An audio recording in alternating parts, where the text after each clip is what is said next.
32e jour de la guerre contre l'Iran menée par Israël et les États-Unis. 4 soldats de Tsahal ont perdu la vie au Liban lors d'un incident, je le dis entre guillemets. Depuis le 2 mars dernier, 10 soldats israéliens ont été tués dans le cadre des combats contre le Hezbollah pro-iranien. Il y a eu des frappes à Ispahan, c'est bien cela ? En quoi serait-ce le tournant pour vous de ce conflit ? Est-ce que c'est important ce qui s'est passé ? Non, vous parlez des chocs pétroliers. Là, on est dans le brouillard, vraiment.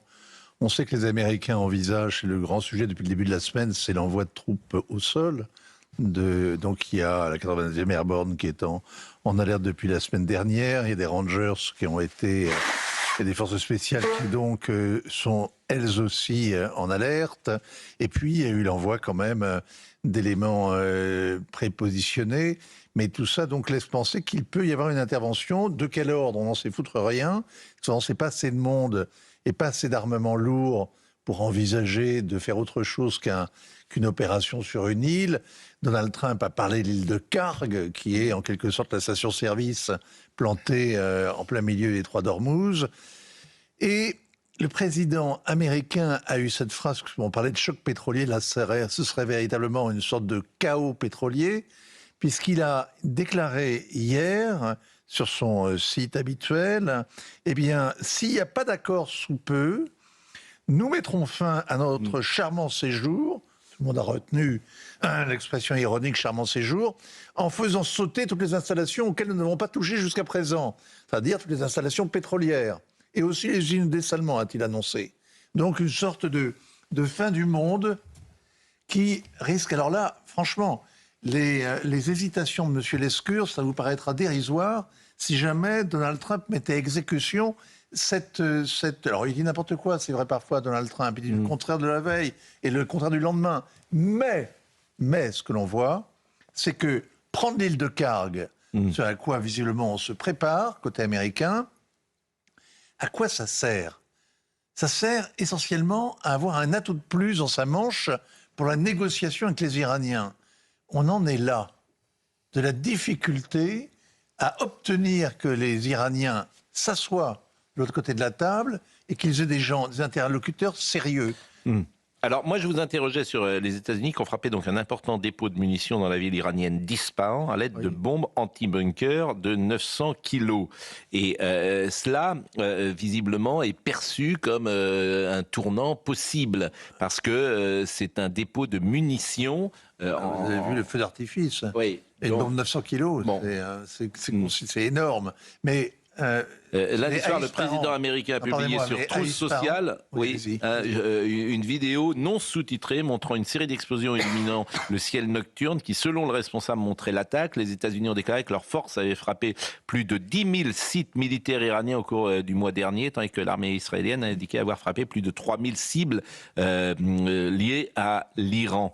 Et donc, c'est un nombre important de bombes anti-bunker ou munitions pénétrantes ont été utilisées lors de cette phase, a précisé le responsable. Alors, est-ce que c'était une première ou pas ? C'était un peu le sens de mes questions. Non, c'est pas une première. Ils visent les objectifs, ils les connaissent de longue date. Ils visent, la première chose qu'on vise, c'est les arsenaux, naturellement. D'autant que l'Iran continue à faire des cartons formidables. Formidable, c'est une façon de parler, ça veut dire spectaculaire, sur des objectifs extrêmement précis.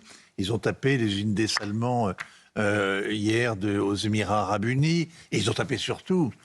Ils ont détruit sur une base en Arabie Saoudite, la base Ben Sultan, ils ont détruit un AWACS américain qu'on a vu donc avec sa queue entièrement détruite, et aussi des avions ravitailleurs, donc à la fois des engins rares, précieux, chers, représentant vraiment la puissance américaine qui avait été très imprudemment laissée à portée de canon des Iraniens qui ne les ont pas ratés. Ça veut dire qu'il y a dans l'armée iranienne, parmi les gardiens de la Révolution, des gens qui sont à la fois de très grand sang-froid, disposant encore d'armes très précises et avec un renseignement qui est vraiment opérationnel. Et tout ça est vraiment inquiétant. Vous savez, le C-130, l'AWACS l'a détruit, c'est à la une de toute la presse américaine hier. Israël, la moitié du chemin est clairement dépassé, a dit Netanyahou, mais je ne veux pas fixer de calendrier. Le Premier ministre israélien a estimé avoir rempli plus de la moitié de ses objectifs, donc de guerre contre l'Iran, sans s'avancer toutefois sur un calendrier précis. Je pense que ce régime va s'effondrer de l'intérieur, mais pour l'instant, à ce moment même, ce que nous faisons, c'est simplement altérer leur capacité militaire, leur capacité balistique, leur capacité nucléaire et aussi affaiblir de l'intérieur. Ouais, la capacité nucléaire, c'est Ispahan, effectivement, mais c'est pas simplement un dépôt de munitions. C'est le site nucléaire de Natanz et celui d'Ispahan, où seraient gardés les 450 kilos d'uranium derrière laquelle les Américains et les Israéliens courent. Et ça, c'est visiblement au-delà des capacités des deux armées. Bon, et puisque nous sommes en Israël et que c'est la semaine sainte et que Jérusalem, évidemment, est au cœur de la semaine sainte, bien sûr, le Vatican a annoncé ce lundi avoir exprimé ses regrets à l'ambassadeur d'Israël après l'interdiction dimanche par la police israélienne de l'accès à l'église du Saint-Sépulcre, au patriarche latin de Jérusalem, le jour du dimanche des Rameaux. Et je voulais qu'on voit le sujet de Félix Pérola, Jérusalem, dans la vieille ville, au temps de la guerre, durant la Semaine Sainte. C'est effectivement un sujet qui nous intéresse. Félix Pérola. Dans la vieille ville de Jérusalem, les rues sont restées vides et silencieuses. La Semaine Sainte s'ouvre dans un contexte de temps de guerre. Alors, comment les fidèles catholiques appréhendent cette semaine? Ils s'adaptent. Et avec cette guerre, forcément, ça change un peu tous les projets. Tout est fermé dans Jérusalem et en Terre Sainte de manière générale. Mais on arrive quand même à vivre en communion avec une communauté magnifique francophone. D'autres en tirent même des avantages. Je croisais un religieux l'autre jour qui disait on va redécouvrir le silence du tombeau. C'est vrai que Jérusalem, habituellement, au moment de Pâques, il y a beaucoup de touristes, il y a beaucoup de pèlerins. La Semaine Sainte avait commencé avec un dimanche des Rameaux placé sous haute sécurité. Le Saint-Sépulcre, lieu parmi les plus sacrés du christianisme, était resté fermé. La messe a donc dû être célébrée dans la basilique Sainte-Anne. Il y a encore 2 ans, on avait 3500 personnes ici. C'est vraiment le point de ralliement de tous les chrétiens de Terre Sainte, les Palestiniens, et puis toute l'Église universelle qui se trouve à Jérusalem. Et alors bon, cette année, évidemment, les conditions de sécurité étant ce qu'elles sont, on a été obligé de réduire le dispositif. Ce lundi, le Saint-Sépulcre a pu rouvrir. Depuis le début du conflit avec l'Iran, les autorités israéliennes ont limité les grands rassemblements dans les lieux de culte à 50 personnes maximum. Bon, je le rappelle, bien sûr, que le Saint-Sépulcre est le tombeau du Christ, c'est-à-dire là où le corps de Jésus de Nazareth aurait été déposé au soir de sa mort sur la croix. Vous êtes allé au Saint-Sépulcre, Charlotte Dornelas? Pas Jamais. encore. Oui. Voilà. C'est un lieu impressionnant. Vous êtes allé? Extrêmement, oui, plusieurs fois, oui, c'est impressionnant. Et en plus, les communautés chrétiennes qui se succèdent, c'est aussi, c'est magnifique. En permanence. Georges? C'est un des moments les plus d'émotion que j'ai ressenti. Vous touchez la pierre tombale du Christ, quoi. Quand vous êtes croyant, évidemment. C'est un moment unique dans votre vie. On l'a lavé. On l'a lavé à l'entrée de Saint-Sépulcre. De toute façon, c'est au-delà de la religion, c'est un fait historique.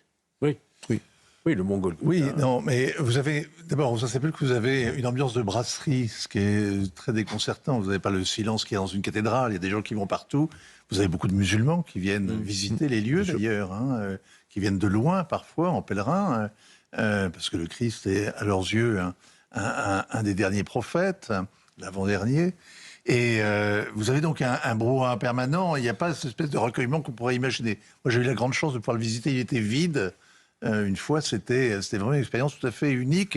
Et ceux qui étaient ce dimanche des Rameaux ont réussi à se glisser dans l'église quand elle a été enfin ouverte, ont dû aussi en profiter. Bon, un dernier mot sur Israël. Il y a aussi le Golgotha, quand même, dans l'église. Pardon ? Il y a aussi le Golgotha. Bien sûr. Un dernier mot sur Israël. La peine de mort a été rétablie. Ah oui, ça c'est un vote absolument extraordinaire parce que c'est à ma connaissance unique dans l'histoire des démocraties.